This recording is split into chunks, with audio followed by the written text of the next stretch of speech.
दोस्तों welcome to money stocks. तो इस वीडियो के अंदर हम लोग बात करने वाले हैं मल्टीपल स्टॉक्स के बारे में। तो चलिए सबसे पहले हम लोग बात करेंगे विप्रो के बारे में। तो बेसिकली वीडियो स्टार्ट करने से पहले अगर आप चैनल के ऊपर नए आए हो तो जरूर चैनल को सब्सक्राइब एंड बेल आइकन को ऑल पे रखना, ताकि जब भी मैं आपके साथ वीडियोस आपके साथ शेयर करूँ सबसे पहले नोटिफिकेशन आपके यहाँ पहुँच जाए। तो चलिए वीडियो को स्टार्ट कर लेते हैं। तो विप्रो का अगर आप आज के दिन का परफॉर्मेंस देखोगे तो ऑलमोस्ट हमें 0.26% की नेगेटिविटी के अंदर क्लोजिंग नजर आया हुआ था। ये रीजन मैंने कल ही के दिन आपके साथ शेयर किया था कि हमें कंपनी के अंदर गिरावट नजर आ सकते हैं, आईटी सेक्टर के अंदर हमें पैनिक लेवल नजर आ सकती है। क्योंकि बेसिकली अगर आप विप्रो एडीआर का, इन्फोसिस एडीआर का, नेस्डेक के परफॉर्मेंस अगर आप देखोगे तो नेस्डेक के अंदर हमें कमजोरी नजर आया था। कहीं ना कहीं वही रीजन हमें विप्रो इस कंपनी के अंदर आज के दिन नजर आ चुका है। एंड कहीं ना कहीं दोस्तों एक बहुत बुरी खबर हमें विप्रो के अंदर नजर आ रही है। तो चलिए एक एक करके खबर के बारे में कवर अप कर लेते हैं। सबसे पहले आपको बताएं कि ये कंपनी आईटी सेक्टर से बिलोंग करता है, लेकिन कंपनी ने करंट बेसिस के ऊपर एक बहुत बड़े अनाउंसमेंट किया है जो कि कंपनी के लिए पॉजिटिव अपडेट्स है, लेकिन इनके एम्प्लॉयज के लिए बिल्कुल भी पॉजिटिव अपडेट्स नहीं है। तो देखिएगा अब हम आ चुके खबर के ऊपर। यहाँ अगर आप देखोगे तो 1 घंटे पहले ये खबर नजर आ रही है। Wipro email to employees, we may not give salary hike to top performance, यानी कि अभी बिल्कुल भी विप्रो क्या नहीं देने वाला सैलरी हाइक। तो कहीं ना कहीं अगर आप देखोगे बिल्कुल भी दोस्तों सैलरी हाइक आपको विप्रो के एम्प्लॉयज़ को नज़र नहीं आने वाला।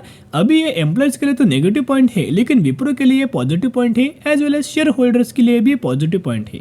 अभी दोस्तों पॉजिटिव पॉइंट कैसे है आप सभी को पता होगा कि पहले से इन कंपनीज के अंदर हमें मार्जिन्स के अंदर प्रॉब्लम नजर आए हैं, पैरामीटर्स के अंदर प्रॉब्लम नजर आया है, रिजल्ट्स के अंदर प्रॉब्लम नजर आया है। तो करंटली इन कंपनीज का गोल दोस्तों क्या है ना, कि नंबर्स को इंप्रूव करना, पैरामीटर्स को इंप्रूव करना, मार्जिन्स को इंप्रूव करना एंड बैंकिंग फाइनेंशियल सर्विसेज के अंदर जो भी प्रॉब्लम है वो धीरे धीरे सॉल्व करके आगे बढ़ना।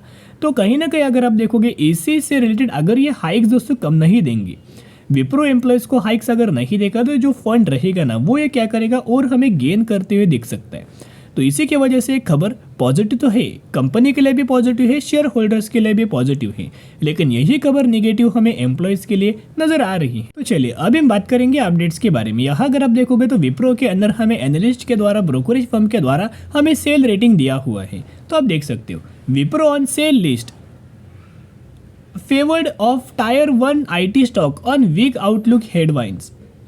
तो हेडविंस, तो यहाँ अगर आप देखोगे तो करंट बेसिस के ऊपर एनालिस्ट के द्वारा एंड ब्रोकरेज फर्म के द्वारा हमें विप्रो को सेल रेटिंग दोस्तों दिया गया है। एंड टारगेट अगर आप देखोगे ना 305 रुपये तक का टारगेट हमें विप्रो इस कंपनी के अंदर दोस्तों दिया गया है। लेकिन फुल रिपोर्ट के अंदर यही बात हमें मेंशन किया है कि करंट बेसिस के ऊपर शॉर्ट टर्म में हमें विप्रो पैनिक लेवल क्रिएट कर सकता है, थोड़ा बहुत हमें कमजोरी कंपनी के अंदर नजर आ सकती है।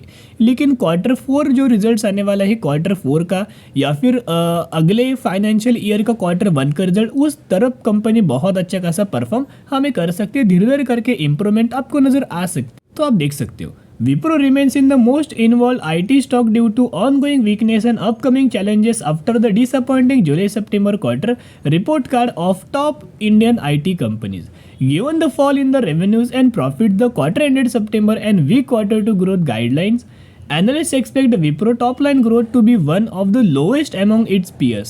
यानी कि as compare to other company Wipro ये जो आईटी सेक्टर से बिलोंग करता है ना, तो जैसे कि इन्फोसिस है, टीसीएस है, टेक महिंद्रा है, इन सभी कंपनीज में से विप्रो इस कंपनी ने ही दोस्तों बुरा, बहुत ही ज़्यादा हमें बुरा परफॉर्म किया है। जहाँ इसके अंदर रेवेन्यूज के अंदर भी गिरावट आया है एंड जहाँ इसके प्रॉफिट्स के अंदर भी गिरावट आया है। तो ये अगर पैरामीटर दोस्तों अगर आप देखोगे तो ऑलमोस्ट हमें विप्रो इस कंपनी के अंदर 45 एनालिस्ट में से, यानी कि 45 एनालिस्ट में से टोटल अगर आप देखोगे तो ऑलमोस्ट हमें सेल रेटिंग दोस्तों मैक्सिमम के अंदर दिया गया है। 15 एनालिस्ट के द्वारा हमें होल्ड रेटिंग दिया है एंड 12 एनालिस्ट के द्वारा हमें बाइंग रेटिंग दिया है। लेकिन 45 एनालिस्ट जो इन्होंने दिया है वो सेल रेटिंग दोस्तों दिया गया है। तो मैक्सिमम एनालिस्ट का हमें सेल दोस्तों रेटिंग नज़र आ रहा है। तो नेक्स्ट अगर आप इसके अंदर इन्फोसिस का भी दोस्तों डेटा देखोगे तो इनका ही मानना है कि इन्फोसिस के अंदर 21 हमें ब्रोकरेज फंड्स के द्वारा, एनालिस्ट के द्वारा buying recommendation and 8 brokerage firm के द्वारा हमें सेल रिकमेंडेशन दिया है। लेकिन एक सभी को मैं आपके साथ दोस्तों रिक्वेस्ट करना चाहूँगा, ये देख के बिल्कुल भी पैनिक लेवल मत फील करना। अगर आपने सच में विप्रो के अंदर निवेश किया है ना, तो इस कंपनी का मिनिमम 5 साल, 10 साल, 15 साल अगर आप होल्ड करेंगे ना, तो आपको पता नहीं दोस्तों बहुत अच्छे खासा कई गुना कंपनी पैसा बना के दे सकते। लेकिन जो करंट बेसिस के पर प्रेशर है ना, वो अगर आप दोस्तों अच्छे खासा होल्ड कर पाए, वो अगर आप अच्छे खासा बिल्कुल भी कंपनी को सेल नहीं करेंगे तो ही वो लोग बेनिफिशियरी होंगे। विप्रो का भी कैलकुलेशन मैंने शेयर किया था, विप्रो ने 10,000 के बना चुका है 1,000 करोड़। तो ये क्या 1-2 सालों में दोस्तों ये पॉसिबल नहीं हुआ, ये पॉसिबल हुआ है 20 से 25 सालों में। तो कहीं ना कहीं अगर आप देखोगे उतना अगर आप होल्ड करेंगे तो ही आपको कंपनी को मैक्सिमम बेनिफिट्स आपको कंपनी दे पाएगा।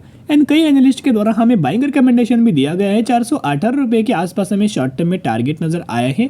यहाँ देख सकते हो कि इनका ये मानना है कई ब्रोकरेज फर्म के द्वारा कि ऑलमोस्ट हमें Q4 रिजल्ट्स तक अच्छी खासी शार्प हमें रिकवरी इनके हर एक पैरामीटर्स के अंदर हमें नजर आ सकती है। मार्जिन के अंदर भी इंप्रूव नजर आ सकता है, नेट प्रॉफिट्स के अंदर भी, एंड ऑलमोस्ट हमें रेवेन्यूज के अंदर भी इंप्रूव नजर आ सकता है। तो इसी की वजह से बिल्कुल भी कंपनी को बेचना मत, जितना कंपनी गिरी उतना अपने पोर्टफोलियो के अंदर ऐड करना। एंड आप सभी को पता हो एक न्यूज मैंने आपके साथ शेयर किया था, विप्रो ने बहुत बड़ा इन्वेस्टमेंट किया हुआ है एआई के अंदर, क्योंकि पहले भी हमने दोस्तों डिस्कस किया हुआ था। यहाँ आप देख सकते हो Wipro launches Wipro AI 360 commits to investing $1 billion in artificial intelligence over next 3 years. तो कहीं ना कहीं अगर आप देखोगे आर्टिफिशियल इंटेलिजेंस के अंदर कंपनी ने $1 बिलियन का इन्वेस्टमेंट किया है। इसके बेनिफिट्स कंपनी को लंबे समय के अंदर नजर आ सकता है। इसकी वजह से हेल्थ केयर सेगमेंट को बेनिफिट होगा, फाइनेंशियल सर्विसेज को बेनिफिट्स होगा, या फिर अगर आप देखोगे बहुत सारे सेगमेंट के अंदर सेक्टर के अंदर ऑटोमोबाइल के अंदर भी इसका बेनिफिट नजर आ सकता है।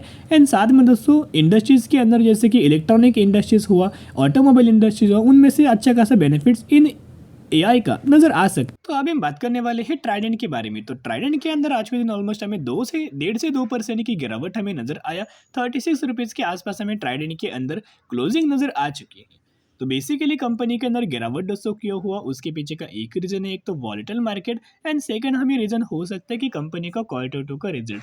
अभी तक तो ट्राइडेंट का हमें Q2 का रिजल्ट नजर नहीं आया, तो कंपनी का दोस्तों रिजल्ट कब आने वाला है। तो अभी हम आ चुके रिपोर्ट के अंदर, यहाँ अगर आप देखोगे तो क्लियर कट हमें मेंशन किया गया है कि ट्राइडेंट इस कंपनी का जो Q2 का रिजल्ट आने वाला है वो ऑलमोस्ट हमें 14 नवंबर को Q2 का रिजल्ट आने वाला है। तो जरूर चैनल को सब्सक्राइब करके रख सकता है कि जब भी मुझे कंपनी का Q2 का रिजल्ट नजर आएगा, रिपोर्ट नजर आएगा, 100% में आपके साथ शेयर कर दूं। लेकिन क्या हमें ट्राइडेंट के अंदर फ्रेश बाइंग करना चाहिए? करंटली बिल्कुल भी नहीं। क्यों? क्योंकि कंपनी ऑलमोस्ट हमें टॉप से लेके बॉटम तक अगर आप देखोगे तो 44% की गिरावट हमें ट्राइडेंट के अंदर नजर आ चुकी है। तो सबसे पहले कंपनी का Q2 का रिजल्ट देखना और उसके बाद उसमें निवेश करना, क्योंकि क्या होता है ना, बहुत सारे लोग ब्लाइंडली जाके निवेश करते हैं। गिरावट क्यों हुआ? क्योंकि कंपनी हर एक क्वार्टर के अंदर बुरा परफॉर्म कर रही थी। प्रॉफिट्स अगर आप देखोगे 144 करोड़ से घट के 131 करोड़, 131 करोड़ से घट के 91 करोड़। तो इसी की वजह से रिक्वेस्ट मैं आपके साथ करना चाहूंगा, सबसे पहले कंपनी का Q2 का रिजल्ट देखना। अगर इस रिजल्ट्स के अंदर भी कंपनी दोस्तों बुरा परफॉर्म करेगी ना, तो डायरेक्टली 10 से 15 रुपए के आसपास में फिर ट्राइडेंट आपको अवेलेबल होते हुए नजर आएगा। अब हम बात करने वाले हैं लास्ट कंपनी के बारे में, अल्फालॉजिक टेक लिमिटेड के बारे में हम लोग बात करेंगे। 68 रुपीज़ के आसपास ट्रेड करा, पिछले एक साल में 76% तक का रिटर्न शेयर होल्डर्स को प्रोवाइड करके दे चुका है। तो ये वही कंपनी, रिसेंटली कंपनी ने 1:3 रेशियो का बोनस का अनाउंसमेंट किया है। तो 3 के बदले 1 शेयर आपको इस कंपनी के अंदर मिलने वाला है। IT सेक्टर से कंपनी बिलोंग करता है, जरूर कंपनी के बारे में स्टडी आप कर सकते हैं।